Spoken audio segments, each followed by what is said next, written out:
ओम शांति। प्रातः क्लास चल रहा था 14 जुलाई 1968 और पहले पेज के मध्यांत में बात चल रही थी लोग जब विनाश सामने देखेंगे तो बहुत आवेंगे, समझेंगे अभी तो मौत आया कि आया, अभी तुम्हारी बात नहीं मानते हैं, फिर तुम जो कहेंगे वो मानेंगे। अभी तुम कहते रहते हो 8 वर्ष में विनाश आया कि आया। कौन से सन की वाणी है? 68 की। तो 68 और 8 76 आता है।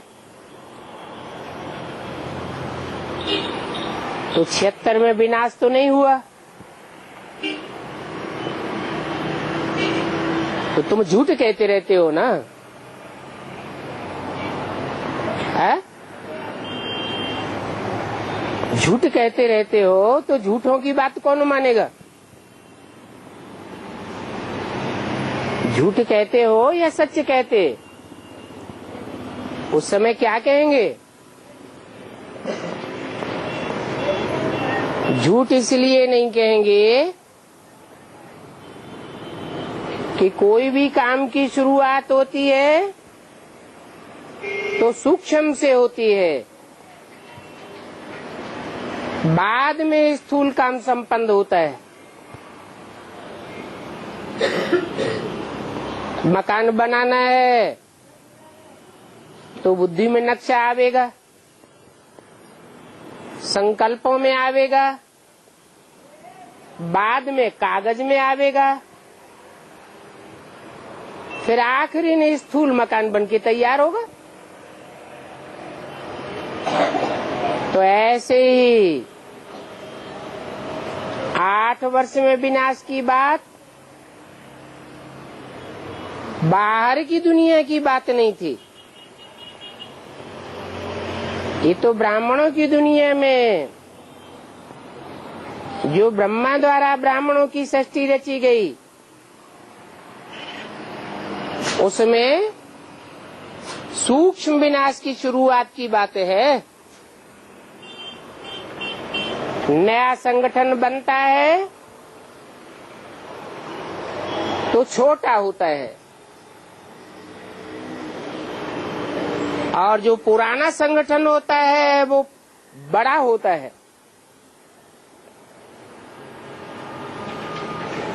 पुरानेपन का विस्तार होता है और नई चीज सार रूप में होती है। तो 76 के लिए बोला कि 76 में जो मनुष्य सृष्टि का बीज है वो बीज की स्थापना हो जाएगी, अर्थात वो मनुष्य सृष्टि का पहला बीज स्त्रीयम हो जाएगा। स्थापना का मतलब ही है बीज डाल दिया गया। बीज इतना पावरफुल है कि निश्चय बुद्धि विजयते अंत तक साबित होना है।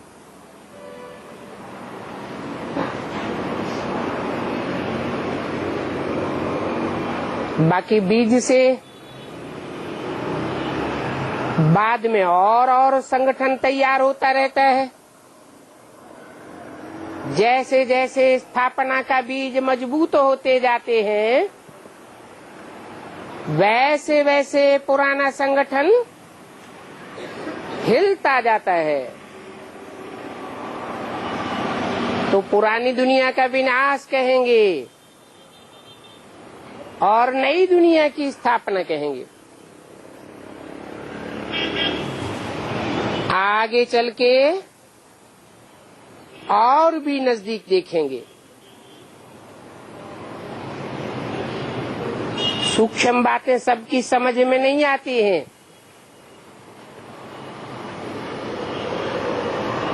बड़े रूप में देखेंगे तो मानेंगे। मौत तो आना ही है।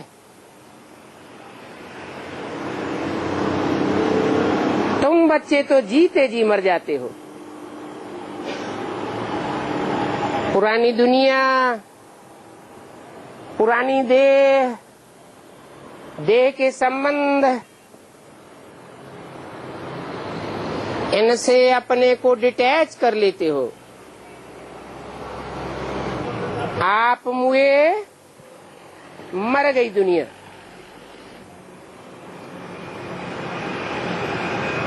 ऐसी स्टेज तुम बच्चों की बनती है नंबरवार पुरुषार्थ अनुसार। जैसे संकल्पों से ब्रह्मा द्वारा सृष्टि रची जाती है, वो भी कल्याणकारी है। और संकल्पों की दृढ़ता से ही पुराने का विनाश होता है, वो भी कल्याणकारी है।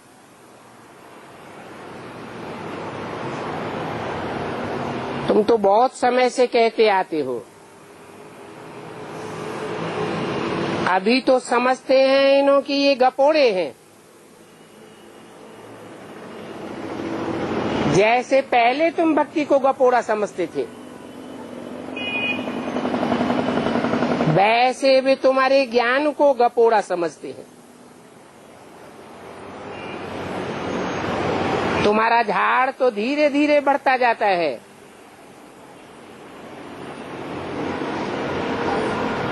पहले झाड़ बहुत छोटा होता है,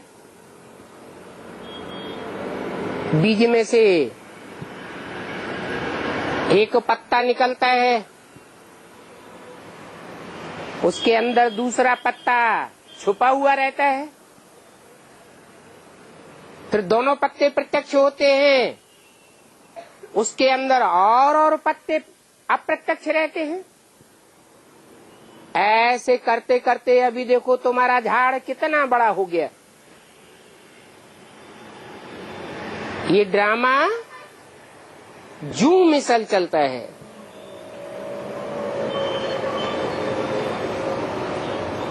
सन्यासी तो कोई इस ज्ञान में अभी आने के नहीं है।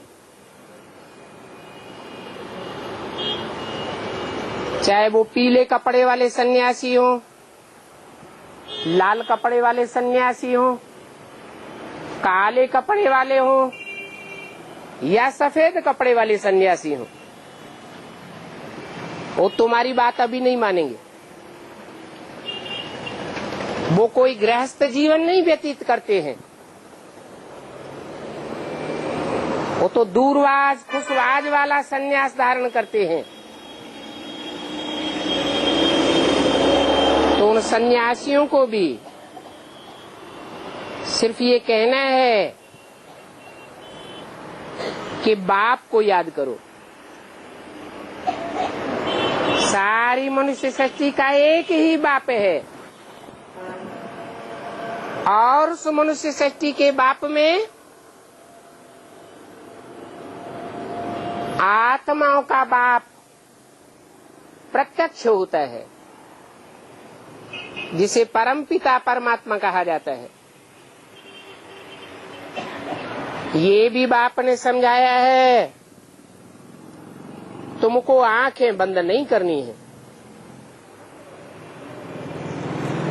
आंखें बंद करके याद करने की प्रैक्टिस करेंगे तो अंत मते सो गते कैसे होगी। दुनिया में चारों ओर जब विनाश की विभीषिका हो रही होगी, उस समय तुम आंखें बंद करके बैठेंगे क्या? तो प्रैक्टिस करनी है आंखें खोल करके याद करने की।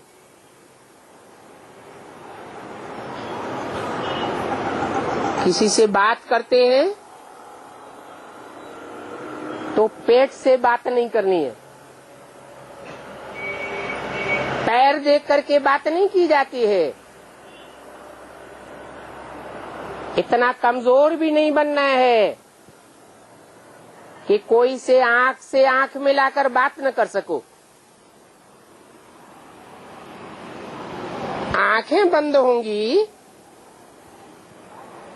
तो बाप को भी देखेंगे कैसे? तीसरी आंख से तीसरे नेत्र अर्थात शिव नेत्र को देखा जाता है, और स्थूल आंख से मनुष्य सृष्टि के साकार बाप को देखा जाता है। दोनों ही बेहद के बाप हैं, और दोनों ही बेहद के बाप एक दूसरे में ऐसे रिद भिद कर रहते हैं जैसे आत्मा और शरीर। अभी तुमने पक्का किया है कि हम आत्मा हैं, और ये भी जानते हो कि अभी हम परम पिता परमात्मा के सामने बैठे हैं। इसके सामने परमात्मा परम पिता नहीं कहा, क्या कहा? परम पिता परमात्मा। परम पिता पहले और परमात्मा बाद में। परम पिता माना जो सब का पिता है, सिर्फ सारी मनुष्य सृष्टि का ही पिता नहीं है। मनुष्य सृष्टि का भी जो पिता है, आदि पिता, जिसे मुसलमानों में आदम, क्रिश्चियंस में एडम कहा जाता है, हिंदुओं में आदिदेव कहा जाता है, उस आदि पिता का भी पिता है, परंतु उसका कोई पिता नहीं है, इसलिए वो परम पिता है।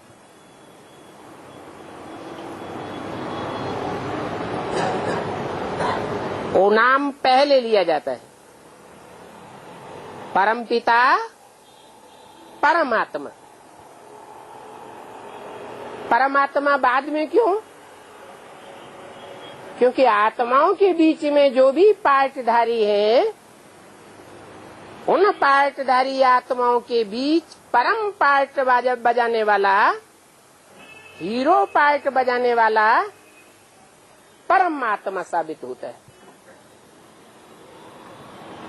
उस हीरो पार्टधारी में परम पिता शिव प्रवेश करते हैं।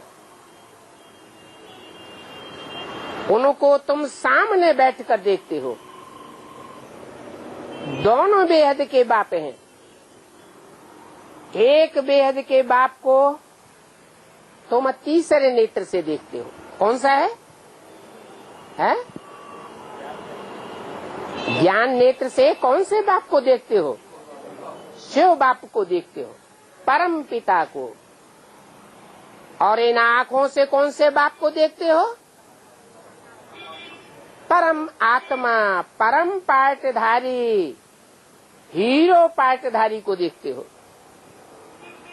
देखने में निराकार आत्मा नहीं आती है।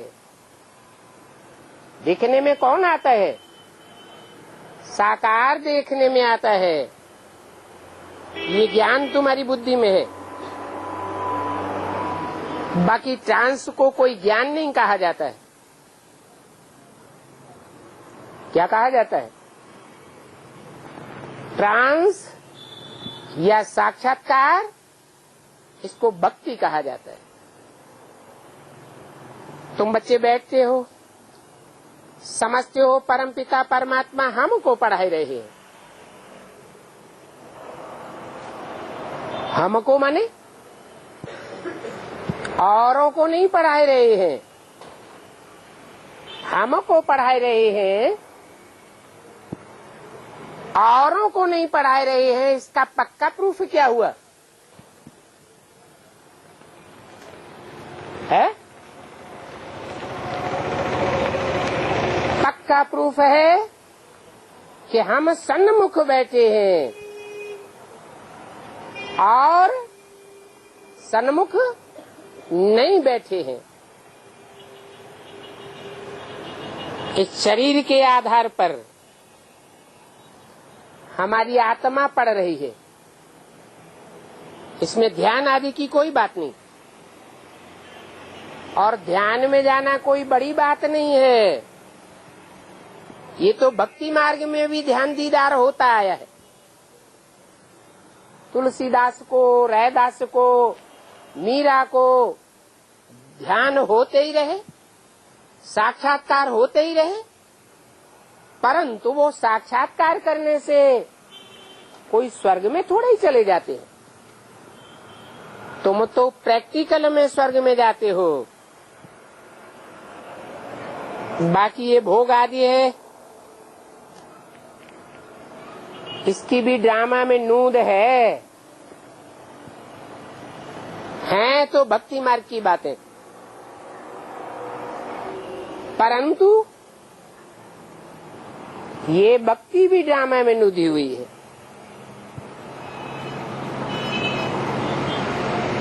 जो भक्त हैं वो सर्वेंट बन करके भोग लगा करके आते हैं। जैसे सर्वेंट लोग होते हैं, बड़े आदमी को खिलाते हैं,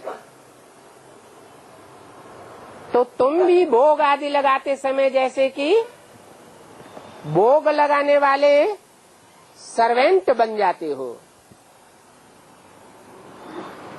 देवताओं को भोग लगाने जाते हो, उनको भी पहले कहेंगे फरिश्ते। वहां तुम मम्मा बाबा को देखते हो, वो मम्मा बाबा है संपूर्ण, और ये मम्मा बाबा कौन से? दादा लेखराज और ओम राधे, इनको कहेंगे अपूर्ण, क्योंकि सूक्ष्म शरीर के बंधन में बंध जाते हैं। बाकी इनके लिए कहेंगे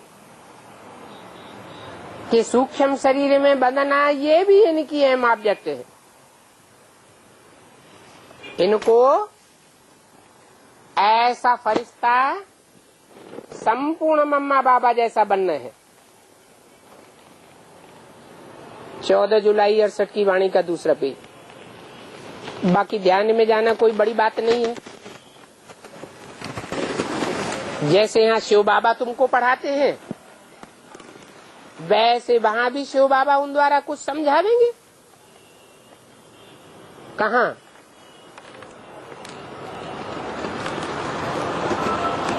कहाँ की बात कहाँ से टैली की? यहाँ माने कहाँ और वहाँ माने कहाँ? सन 68 की बात है। सन 68 में जैसे बाबा तुम बच्चों को पढ़ाते, वैसे वहाँ भी जहाँ संपूर्ण अवस्था को ब्राह्मण पाते हैं, आकारी और निराकारी प्रैक्टिकल स्टेज में रहते हैं, वो भी समझने और समझाने का कार्य है। शिव बाबा टीचर बन करके समझाते हैं और बच्चे समझते हैं। तो यहाँ कहेंगे सुनना सुनाना, और वहाँ कहेंगे समझना और समझाना। बाकी सूक्ष्म वतन में क्या होता है, ये तो सिर्फ जानना होता है। बाकी ट्रांस आदि का कोई महत्व नहीं है। कोई को ट्रांस आदि दिखाना, कि चलो तुमको ट्रांस दिखलावे, ये भी बेबीपना है, बचपन का खेल है। बाबा सभी को सावधान करते हैं कि ट्रांस आदि में मत जाओ।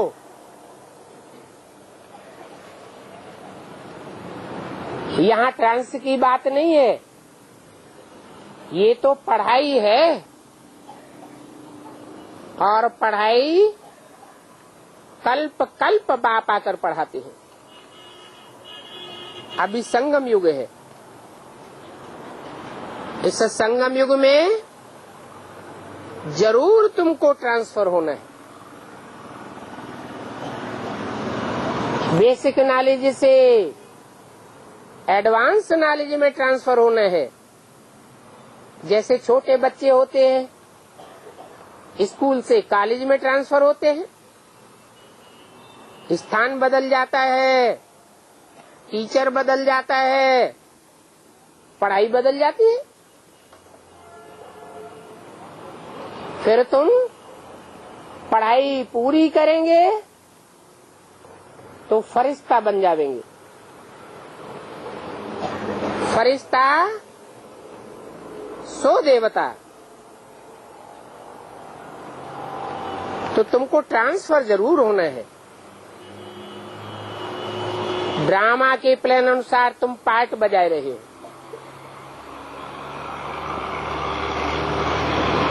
ड्रामा में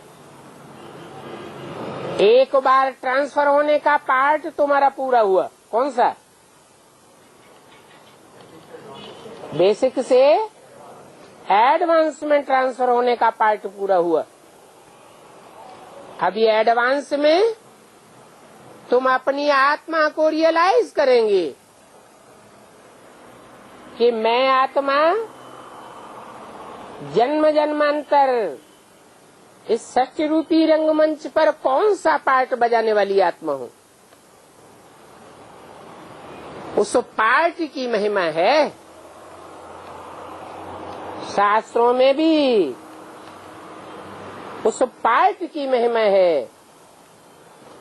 बाप आकर तुम बच्चों को पढ़ाते हैं, ऐसी पढ़ाई पढ़ाते हैं जिससे तुम अपने अनेक जन्मों को जान जाते हो।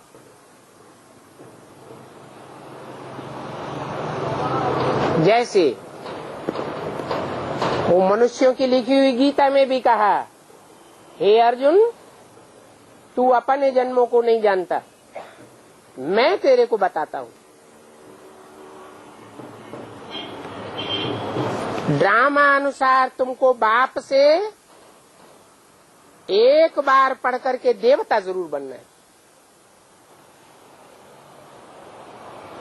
इस पढ़ाई में बच्चों को खुशी होती है। हम बाप को भी और रचना के आदि मध्यंत को भी जान गए हैं।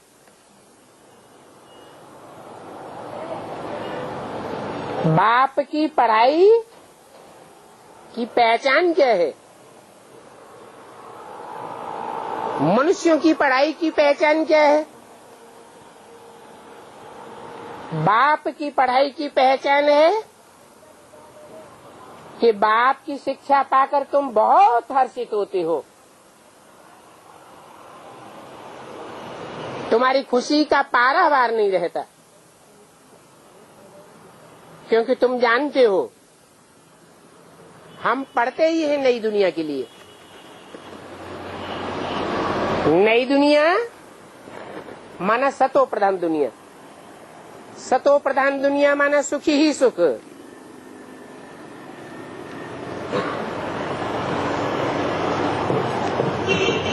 बाप की शिक्षा पाकर अभी तुमको बहुत खुश होना चाहिए। वहाँ होता ही है देवी देवताओं का राज्य। तो उसके लिए जरूर पुरुषोत्तम संगम युग पर पढ़ना होता है।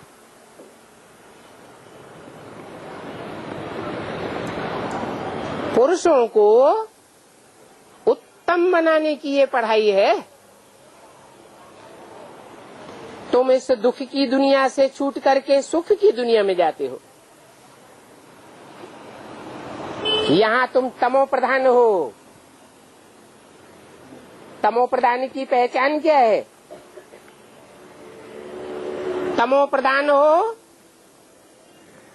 तो बीमार रहते हो, रोगी हो जाते हो, दुखी होते हो। अभी तुम्हारे ये सभी रोग मिट जाएंगे। तो यहाँ मुख्य है पढ़ाई।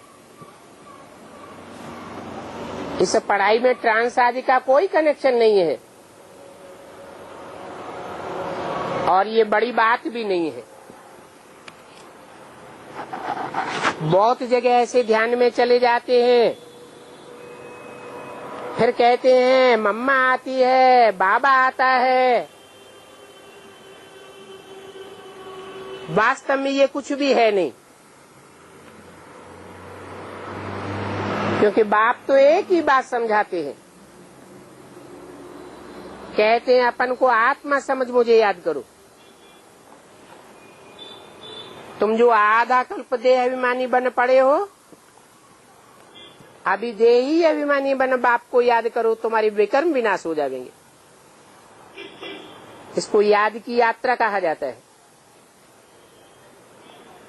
योग योग कहने से याद की यात्रा साबित नहीं होती है। तुम आत्माओं को तो याद करते करते यहाँ से वापस जाना है। कहाँ वापस जाना है? जैसी याद करेंगे वैसी स्टेज में वापस जाएंगे। तुमको सिखाया जाता है आत्मा को याद करो, आत्मा के बाप परमपिता परमात्मा को याद करो। आत्मा निराकार, बाप भी निराकार, तो तुम जरूर निराकारी धाम में जाते हो। निराकारी फिर निर्विकारी जरूर बनेंगे, और निर्विकारी देवताओं को कहा जाता है। तो तुम बच्चों को बहुत सतो प्रधान बन करके जाना है। क्या बहुत क्यों लगाई दिया? सिर्फ सतो प्रधान बनकर नहीं, सिर्फ सतो प्रधान तो सतयुग में सेकंड नारायण से लेकर के 8वां नारायण तक सतो प्रधान ही होते हैं, और उनकी प्रजा भी सतो प्रधान होती है, लेकिन बहुत सतो प्रधान नहीं होती है। और तुम तो बहुत सतो प्रधान बनते हो। तो तमो प्रधान से पक्का सतो प्रधान बनना है। अभी तुम ट्रायल करते हो। उन्हों का जो योग है सन्यासियों का, उसमें ट्रायल की बात नहीं है। तुम जानते हो कि हठ योगी तो बहुत हैं, वो है ही हठ योग, और उनका है हठ योग। यहाँ तो है बाप को याद करना। बाप कहते हैं ये मीठे मीठे बच्चों, अपन को आत्मा समझो। ऐसे और कोई भी कभी कह नहीं सकता, और गुरु कोई क्यों नहीं कह सकता अपने चेलों से कि अपन को आत्मा समझो।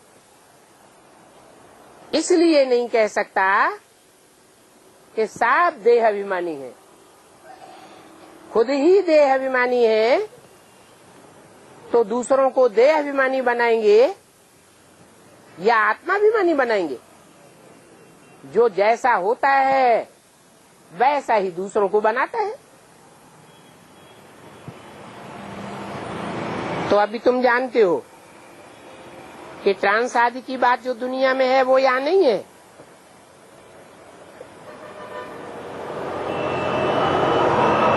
वो वो तो और ही तुम्हारे ऊपर हंसी उड़ावेंगे, क्योंकि वो तो याद की यात्रा को जानते ही नहीं है। भोग आदि लगा करके आते हैं, ये भी उनका ड्रामा में नूंद है। इन भोग आदि का महत्व कुछ नवदा भक्ति में है, वहां भी ध्यान में जाते हैं। जिसकी भक्ति करते हैं उसके चित्र सामने आ जाते हैं। ये कोई बड़ी बात नहीं है, परंतु इससे फायदा कुछ भी नहीं है। ये तो पढ़ाई है, बाप का बच्चा बना, फिर बाप से पढ़ना और दूसरों को पढ़ाना। कोई को बुलाना नहीं है। बाप तो कहते हैं तुम बड़ी दुकान खोलो, म्यूजियम खोलो,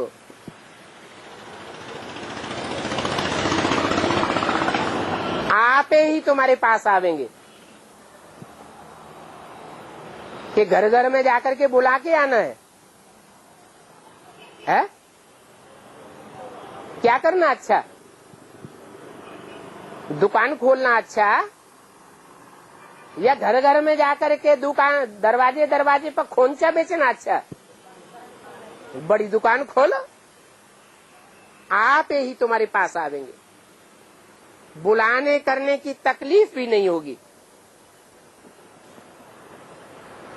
बुलाने करने की मेहनत, इससे मोहब्बत साबित नहीं होती है। क्या बेसिक में क्या करते रहे है? पर्चे छपाते रहे, संदेश देते रहे, बुलाते रहे।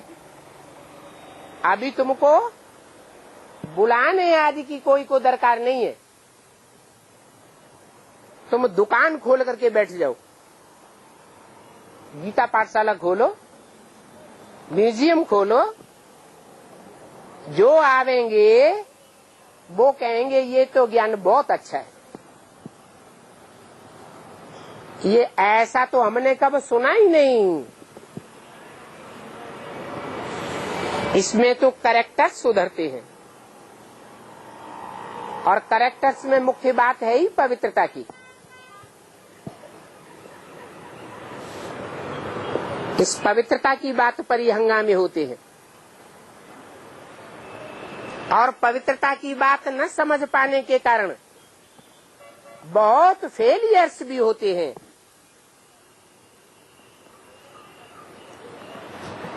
तुम्हारी अवस्था ऐसी हो जानी है कि इस दुनिया में होते हुए भी इस दुनिया को, इस दुनिया वालों को, दुनिया के पदार्थों को जैसे कि तुम देखते ही नहीं हो। तुम्हारी बुद्धि का अटैचमेंट उनमें लगता ही नहीं है। आत्मा चली जाती है अपने शांति धाम। तो घर गृहस्थ में रहते हुए, खाते पीते, तुम्हारी बुद्धि उस तरफ होनी चाहिए, इस तरफ। जैसे मरते हैं तो क्या करते हैं? पहले जब शमशान घाट की तरफ ले जाते हैं तो पांव होते हैं शमशान घाट की तरफ, और बुद्धि होती है गांव की तरफ, सिर होता है गांव की तरफ। और जैसे ही गांव से बाहर निकले तो क्या करते हैं? पलट देते हैं, पलटवार हो जाती है। बुद्धि रूपी सर हो जाता है शमशान घाट की तरफ, और पांव हो जाते हैं गांव की ओर। तो तुम इस दुनिया को देखते हुए भी न देखो, तुमको तो जीते जी मरना है। समझो, जैसे बाप नया मकान बनाते हैं तो सभी बच्चों की बुद्धि उस नए मकान की तरफ चली जाती है। अभी तुम भी जानते हो कि हमारे लिए तो नई दुनिया स्वर्ग बन रहा है। नई दुनिया का फाउंडेशन स्वर्गीय संगठन तैयार हो रहा है। जिनको नई दुनिया में जाना होगा और जितना जल्दी जाना होगा, उनकी बुद्धि नई दुनिया के संगठन में लग जाएगी। बुद्धि कहती है कि अभी प्रैक्टिकल में बेहद का बाप बेहद का घर बनाए रही है। उस बेहद के घर में हम सब स्वस्थिति वाले होंगे। स्वस्थिति के कारण ही स्वर्ग कहा जाता है। हम स्वर्गवासी थे, अभी फिर हमने चक्कर लगाया है। अभी हमारा चक्कर पूरा हुआ तो तुम जानते हो हमको स्वर्ग में जाना है, तो उसके लिए पावन भी जरूर बनना है। पतित नहीं बनना है। क्या क्या करना है? पावन जरूर बनना है। पतित माना तन से भी पतन हो जावे, तन की शक्ति क्षीण हो जावे, मन भी पतित हो जावे, मन इधर उधर बाहर की दुनिया में भागता रहे, सुखधाम और शांति धाम की ओर बुद्धि न लग पाए, तो मन भी कहेंगे पतित। और जहाँ हमारा मन होगा वहाँ हमारा धन भी जरूर जाएगा। तो सारे जीवन की कमाई हुई धन की संपत्ति भी हमारी नष्ट होती रहेगी। तो पतित होंगे तो स्वर्ग में नहीं जा सकेंगे, पावन बनेंगे तो स्वर्ग में जाएंगे। याद की यात्रा से ही पावन बनना है। याद तो बताई दी, सिर्फ आत्मा की भी याद नहीं है। परम धाम में सिर्फ आत्मा होती है, परंतु वो आत्मा जड़ है या चैतन्य है? क्या कहेंगे? चैतन्य है। चैतन्य की परिभाषा बताई है मुरली में। चैतन्य अर्थात चलता फिरता बोलता चालता। तो परमधाम में आत्मा चलती फिरती बोलती चालती होती है या इस साकार सृष्टि में? साकार सृष्टि में होती है। तो तुम्हारी याद भी सिर्फ आत्मा की याद नहीं है, आत्मा के साथ साथ क्या चाहिए है? अरे आत्मा शिव ज्योति बिंदु को ही याद करना है, वो भी तो आत्मा है ना। या उसको प्रैक्टिकल स्वरूप देना है? उसका प्रैक्टिकल स्वरूप है साकार शरीर। जिस साकार शरीर की मूर्तियां, निराकारी स्टेज वाली नग्न मूर्तियां दुनिया के हर कोने में खुदाइयों में मिली हैं और भारत देश में तो जैनियों में और हिंदुओं में वो नग्न मूर्तियां आज भी पूजी जा रही है। इस याद की यात्रा में ही माया तुमको वायलोरा डालती है।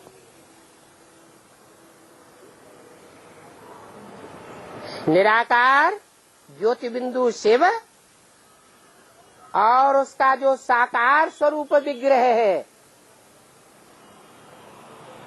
उस गृहस्थी स्वरूप की याद में तुमको टिकने नहीं देती, बुद्धि को हिलाए देती है। इस बात में ही तुम्हारी लड़ाई है। इस बात में ये निश्चय बुद्धि बनने में ही लड़ाई हो जाती है कि साकार है या निराकार है, निराकार है या साकार है, साकार निराकार दोनों है या नहीं है। अब वास्तव में पढ़ाई में लड़ाई की बात नहीं होती है। क्या अगर सच्चम सच पढ़ाई पढ़ रहे हैं एक से, तो उसमें लड़ाई नहीं होगी। अगर दो से पढ़ाई पढ़ रहे हैं तो क्या होगा, लड़ाई जरूर होगी। बाकी पढ़ाई तो बिल्कुल सहज है। ये 84 के चक्र की नॉलेज बुद्धि में फिराना बहुत सहज है। बाकी अपन को आत्मा समझ बाप को याद करो, इसी बात में मेहनत है। इस बात को भूलने से विकर्म बन जाते हैं। बाप कहते हैं ये याद की यात्रा मत भूलो, कम से कम कितना याद जरूर करो, है?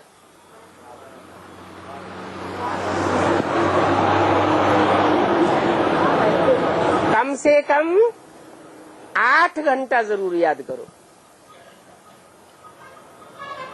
परीक्षा होती है, 100 मार्क्स होते हैं। कम से कम पास आने के लिए, फेल न होने के लिए कितना परसेंटेज चाहिए? 33% जरूर चाहिए।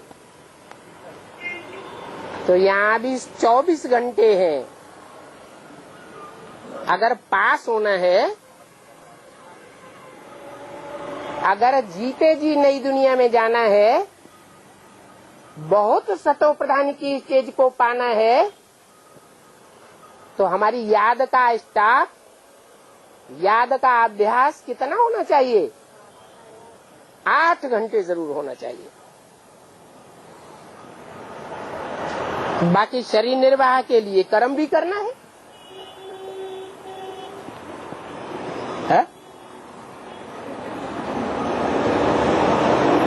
शरीर निर्वाह के लिए क्या करना है? कर्म भी करना है। मानो दुकान जरूर खोलनी है, कारखाने में नौकरी जरूर करनी है, खेतों में जाकर के खेती जरूर करनी है। नहीं तो शरीर निर्वाह कैसे होगा? होगा क्या है? हो पक्का पक्का नहीं बोलते, होगा या नहीं होगा? नहीं होगा। होगा नहीं होगा? अच्छा, जो सरेंडर हो गए, दुनियावी धंधा करते हैं क्या? करते हैं? नहीं करते। उनका शरीर निर्वाह नहीं हो रहा है। तुम्हारे से भीख मांगते हैं आकर के, हैं? मांगते हैं। अगर मांगते हैं तो उनकी पढ़ाई अधूरी है। जो अधूरी पढ़ाई जिन्होंने पढ़ी है वो तो मांगते होंगे। बाकी जो भगवान परमपिता परमात्मा से पढ़ाई पढ़ते हैं, उनको भगवान के अलावा और किसी के सामने माथा झुकाने की दरकारी नहीं। तो कौन से शरीर निर्वाह की बात है? बाप तो कहते हैं मेरी सर्विस में रहने वाले बच्चे भूख नहीं मर सकते। तो वो शरीर निर्वाह नहीं होता है क्या? हाँ, इतना जरूर है क्या कि जो लौकिक धंधाधोरी कर रहे हैं वो 8 घंटे लौकिक धंधाधोरी करें तो काफी है। शरीर निर्वाह के लिए 8 घंटा ही काफी है और 8 घंटे ईश्वरीय कार्य में लगावे। बाकी जो अपन को सरेंडर समझते हैं, ईश्वर के लिए समर्पित समझते हैं, वो कितने घंटे काम करें ईश्वरीय सेवा के लिए? है 16 घंटे काम करें तो दोनों का बराबर हो जाएगा। तो बोला शरीर निर्वाह के लिए कर्म भी करना है, नींद भी जरूर करनी है। क्या? तो कोई कहे कि क्या हम तो 24 घंटे लगावेंगे? नहीं, तमो प्रधान दुनिया है तो उसके 5 तत्व भी कैसे हैं? है तमो प्रधान तत्व है। तमो प्रधान शरीर है, तमो प्रधान शरीर के 5 तत्वों को आराम की भी जरूरत है। तो कम से कम कितना घंटा नींद का होना चाहिए? है 8 घंटे नहीं, 4 घंटे सॉलिड नींद अगर हो जाए तो और ज्यादा नींद करने की दरकार नहीं रहती। तुम्हारा सहज मार्ग है, अगर कहीं नींद न करो तो उसको कहेंगे हठयोग। ऐसे हठयोगी तो दुनिया में बहुत हैं। बाप कहते हैं उन हठयोगियों की तरफ कुछ भी नहीं देखो, इसमें कुछ भी फायदा नहीं है। कितना हठयोग सिखलाते हैं। ये सभी है मनुष्यों की मत। नहीं तो बाप कहते हैं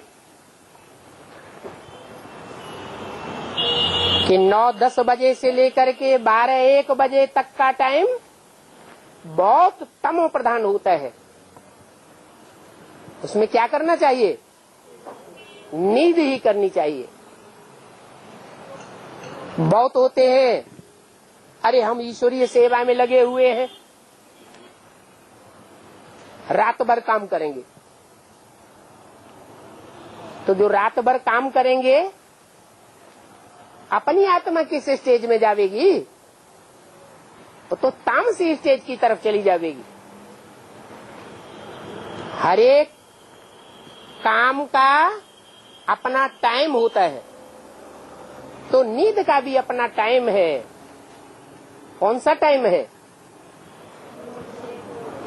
रात के 8-9 बजे से लेकर सवेरे के 1-2 बजे तक नींद का टाइम है।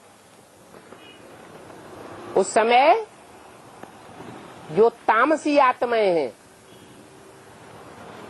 सूक्ष्म शरीरधारी इविल सोल से हैं, वो बहुत बुद्धि को घुमाती है।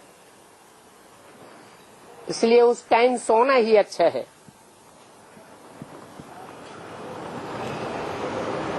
तो बाप कहते हैं ये हठयोग है, इस तरफ देखना भी नहीं है। तुम आत्माएं तो परमपिता परमात्मा की मत पर हो, कोई मनुष्यों की मत पर नहीं हो। आत्मा ही शरीर लेकर के पार्ट बजाती है। डॉक्टर बनते हैं, फलाना बनते हैं, परंतु मनुष्य देह अभिमानी बन पड़े कि मैं फलाना हूं। परंतु तुम्हारी बुद्धि में तो अब है कि मैं आत्मा हूं। हम आत्मा का बाप भी आत्मा है। इस समय तुम बच्चों को कोई आत्मा नहीं पढ़ाती है। कौन पढ़ाता है? पढ़ाने वाली आत्मा नहीं है, फिर कौन है? तुमको पढ़ाने वाला परम पिता परमात्मा है।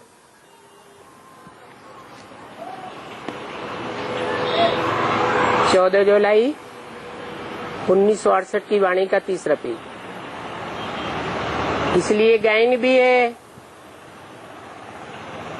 अभी का ही गायन है कि आत्मा परमात्मा अलग रहे बहुकाल।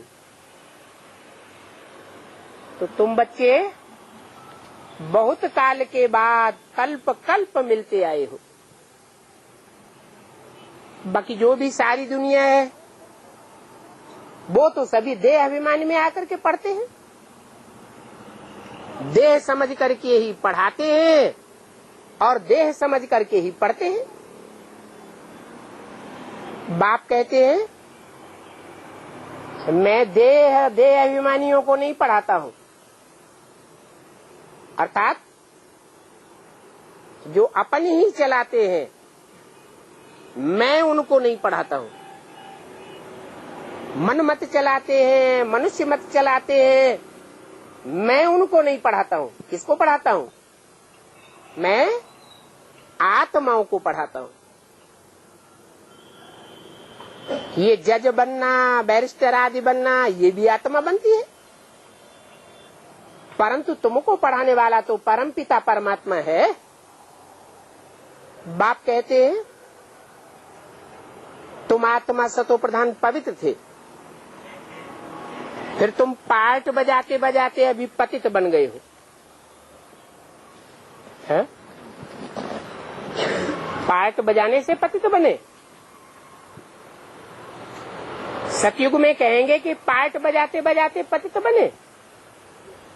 है? सतयुग त्रेता में पार्ट बजाया या नहीं बजाया तो पतित बने? हैं? नहीं बने। कलाएं कैसे कम हो गई? आत्मा शरीर में आती है, रंगमंच पर पार्ट बजाती है तो सुख तो जरूर भोगती है, और सुख भोगने से आत्मा की शक्ति क्षीण जरूर होती है। हाँ, श्रेष्ठ सुख भोगते हैं, श्रेष्ठ कर्मेंद्रियों से सुख भोगते हैं तो क्षीणता कम होती है, और भ्रष्ट कर्मेंद्रियों से सुख भोगते हैं, भ्रष्टाचारी बनते हैं तो क्षीणता तेजी से होती है और वो पतन देखने में भी आ जाता है। तो अभी तुम सब पतित बन गए हो, फिर अभी चिल्लाते हो।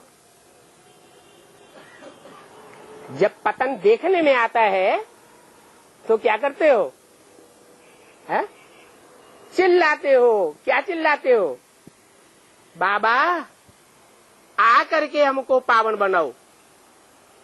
हम अपने पतितपने को रोक नहीं पा रहे हैं।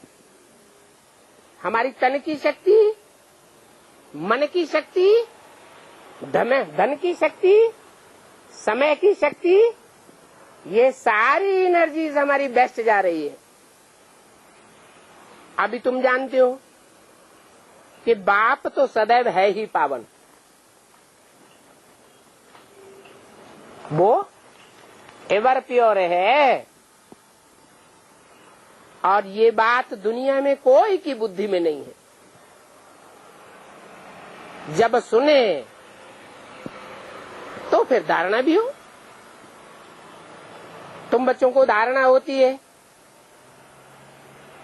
तो तुम देवता बन जाते हो, और कोई की बुद्धि में बैठेगा ही नहीं।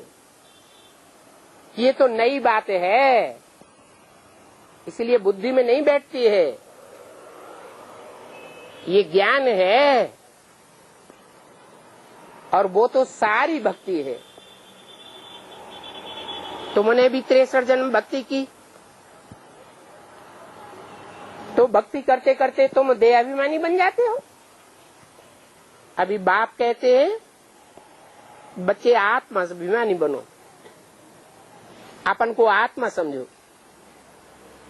हम आत्माओं को बाप पढ़ाते हैं। कौन बाप है? ज्योति बिंदु शिव बाप, जो सदा पवित्र है, एवर प्योर कहा जाता है, वो आत्मा पढ़ाने वाली है। परंतु सिर्फ आत्मा ही पढ़ाती है क्या? नहीं, आत्मा शरीर धारण करके पढ़ाती है, शरीर के द्वारा पढ़ाती है। तो घड़ी घड़ी ये बात याद रखो। ये एक ही समय है जबकि आत्माओं का बाप परमपिता परमात्मा पढ़ाते हैं। बाकी सारे ड्रामा में कब पार्ट ही नहीं है सिवाय संगम युग के। और कोई टाइम ऐसा नहीं है जहां बाप आकर के पढ़ाता हो। इसलिए बाप बार बार फिर भी कहते हैं, मीठे मीठे बच्चों, अपन को आत्मा निश्चय करो। ये बड़ी ऊंची यात्रा है। जो चढ़े तो चाखे बैकुंठ रस, नहीं तो अगर गिरते रहते हैं, पतित होते रहते हैं, तो कहेंगे विकारी बन गए। वि माने विपरीत, कार माने कार्य, पतित बनने का विपरीत कार्य कर लिया। उस विकारी बनने से तुम एकदम चकनाचूर हो जाते हो। फिर भी पुरुषार्थ तो किया ना, क्या? पवित्र बनने के लिए पुरुषार्थ तो किया ना, तो स्वर्ग में तो आ जावेंगे, परंतु पद बहुत कम हो जाएगा। क्योंकि तुम जानते हो कि राजधानी स्थापन हो रही है, इसमें ऊंचे ऊंचे पद वाले भी होते हैं और नीचे नीच पद पाने वाले भी होते हैं। तो कम पद पाने वाले भी चाहिए तो ना। उनकी संख्या ज्यादा होगी या थोड़ी होगी? है? कम पद पाने वालों की संख्या ज्यादा होगी या उच्च पद पाने वालों की संख्या ज्यादा होगी? कम पद पाने वालों की संख्या बहुत होगी। सभी थोड़े ज्ञान में उछलते हैं। फिर तो बाबा को बहुत बच्चियां मिलनी चाहिए। अगर मिलती भी हैं तो थोड़े टाइम के लिए मिलती है। वास्तव में तुम फीमेल नौकरी के बंधन से मुक्त हो। मेल्स को नौकरी करके बच्चों की पालना करनी है।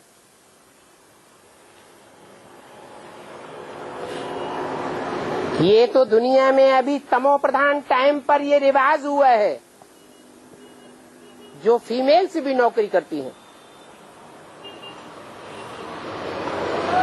तुम बच्चों को तो फुर्सत है। 8 घंटा नौकरी पुरुषों को करनी है। तुम बच्चियां तो फ्री हो।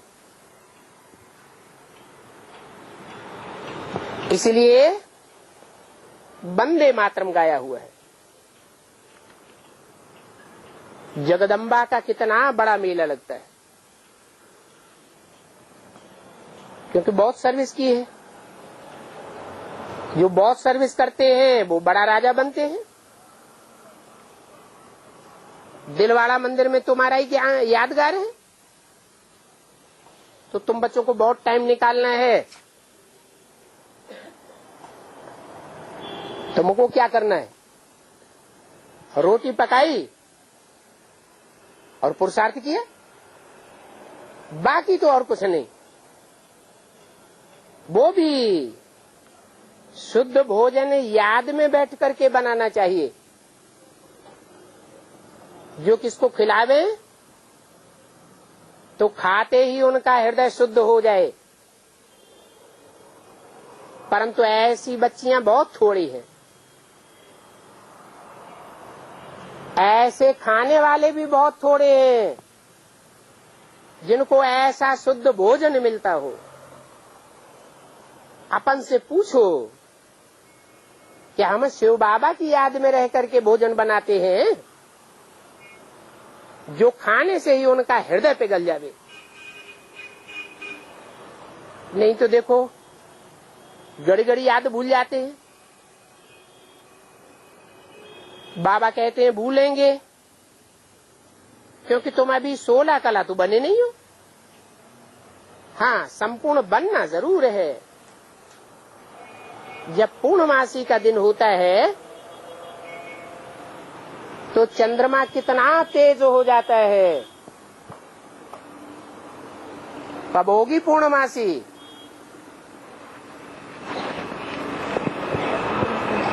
कब होगा चंद्रमा तेज? अभी तो नाम रखा है। ब्रह्मा को बाबा बेबी कहते हैं। तो तेज बुद्धि हुआ या नाबालिग बुद्धि हुआ? पूर्णमासी के दिन चंद्रमा बहुत तेज हो जाता है। फिर कम होते होते जाकर के अंत में लीक रह जाती है। अभी देखो घोर अंधेरा हो गया। फिर तुम जानते हो कि घोर सोजरा भी होना है। अभी ये विकार आदि छोड़ करके बाप को याद करो तो तुम्हारी आत्मा संपूर्ण बन जाएगी। तुम जानते हो कि अभी तुम्हारी राजधानी स्थापन हो रही है।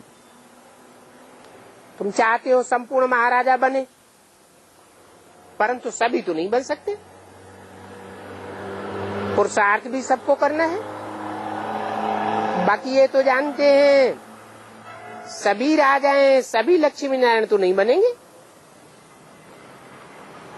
कोई कोई तो ऐसे बच्चे हैं जो कुछ भी पुरुषार्थ नहीं करते हैं। इसलिए महारथी, घोड़े सवार, प्यारे प्यादे आदि कहे जाते हैं। महारथी तो बहुत थोड़े होते हैं और प्रजा अथवा लश्कर कितना ढेर का ढेर होता है। फिर जितनी प्रजा होती है उतने कमांडर या मेजर थोड़े ही होंगे, कैप्टन भी होते हैं, प्यादे भी हैं। तो तुम बच्चों की रूहानी सेना है। सारा मदार याद की यात्रा पर। इस याद की यात्रा से तुमको बल मिलेगा, परंतु तुम गुप्त वॉरियर्स हो। बाप को याद करने से विकर्मों का जो किचड़ा है वो सारा भस्म हो जाता है। बाप कहते हैं धंधा धोरी बल करो, बाप को याद करो। तुम जन्म जन्मांतर के आशुक हो एक मासूक के। वो मासूक तुमको अभी मिला है तो उनको याद करना चाहिए। आगे भी तो याद करते थे ना, परंतु उस समय तुम्हारे विकर्म विनाश नहीं होते थे। क्यों नहीं होते थे? 63 जन्म भगवान बाप को याद करते थे, परंतु विकर्म विनाश क्यों नहीं होते थे? क्या कारण था? परंतु उस समय जानते ही नहीं थे। अभी तो तुम जान गए हो। बाबा को जान करके, पहचान करके याद करने से तुम्हारे विकर्म विनाश होंगे। बाबा ने बताया है तुमको यहाँ तमोप्रधान से सतोप्रधान बनना है। आत्मा ही मेहनत कर रही है। ये तुम्हारा अंतिम जन्म है। जिसमें तुमको जन्म जन्मांतर का मैल उतारना है, और ये मृत्युलोक का अंतिम जन्म है। फिर तुमको जाना है अमरलोक। आत्मा पावन बनने बगैर अमरलोक नहीं जा सकती। हिसाब किताब चुकतू होता है। अगर देर में पावन बनेंगे तो सजा भी खानी पड़ेगी, पद कम हो जाएगा। सजा न खाने वाले सिर्फ 8 माला की दानी कही जाती है।